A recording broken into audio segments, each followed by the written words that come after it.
বিজেপির ক্ষমতায় আসার পর শুক্রবার বিকেলে গাজলটু গ্রাম পঞ্চায়েতে বিজয় মিছিল বের করল ভারতীয় জনতা পার্টি। এদিন মুর্শিদা বুথ থেকে ওই অঞ্চল জুড়ে বিজয় উল্লাস হয়। সঙ্গে আবির দিয়ে তারা মেতে ওঠেন। একই সঙ্গে চলে গান বাজনা, চলে মিষ্টি খাওয়া দাওয়া। জানা গিয়েছে গত 15 বছরে রাজ্যের মুখ্যমন্ত্রী তৃণমূল পার্টি কোনো কাজ করেনি। শুধু তাই নয়, বিজেপির কর্মী সমর্থকদের ওপরে অনেক অত্যাচার চলে। তার অত্যাচারের বিরুদ্ধে প্রতিবাদ জানিয়ে মানুষ এবার দুহাত তুলে সমর্থন করে বিজেপির। ওই বুথে ভালো ভোট হয়, তারা বিপুল ভোটে লিড দেয়, সেজন্য এই দিন বিজয় উল্লাস করে। উপস্থিত ছিলেন গাজলটু অঞ্চল উপপ্রধান রীনা কীর্তনিয়া, পঞ্চায়েত সমিতির মেম্বার সহ বিজেপি কর্মীরা।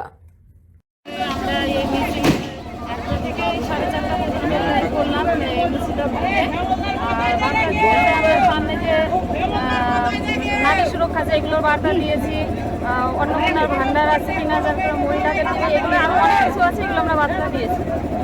খুশি আমরা আজকে পশ্চিমবাংলায় আমাদের যে সরকার গঠন করতেছিল, অনেক খুশি। গেরুয়া বেড়ে দেখুন, দেখেন।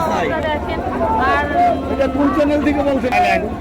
আমরা মানুষের জন্য, সবার জন্য কাজ করতে চাই, এই বার্তা দিতেছি। আপনার নাম? আমার নাম রীনা কীর্তনা, গাজলটু গ্রাম পঞ্চায়েত। আমরা এটা বেলা 1টা থেকে আমাদের গাজলটুয়ে মুর্শিদা বুথ যতটা এরিয়া, সেই বুথটা আজকে আমরা আমাদের ভারতীয় জনতা পার্টি বিপুল ভোটে জয়যুক্ত হয়েছে। আমাদের বুথ থেকেও আমরা অনেক ভোটে লেট দিয়েছি। এই জন্য আজকে আমরা বিজয় উল্লাস করে আমরা এখানে সমাপ্ত ঘোষণা করব। কি বার্তা দেবে? আমরা বার্তা দিতে চাই, পাল্টানো দরকার, চাই বিজেপি সরকার।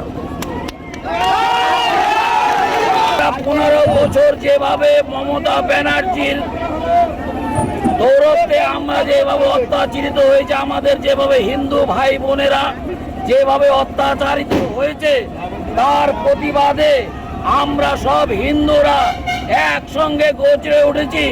আমরা আগামীতে নরেন্দ্র মোদী সরকার করে দেখালাম। এই জন্য আজকে আমরা উল্লাস করলাম।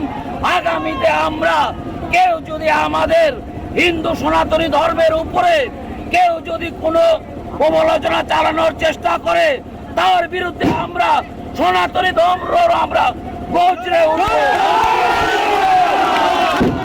আপনার নাম? আমার নাম সিদ্ধান্ত রায়, মশালদিঘি বুথ।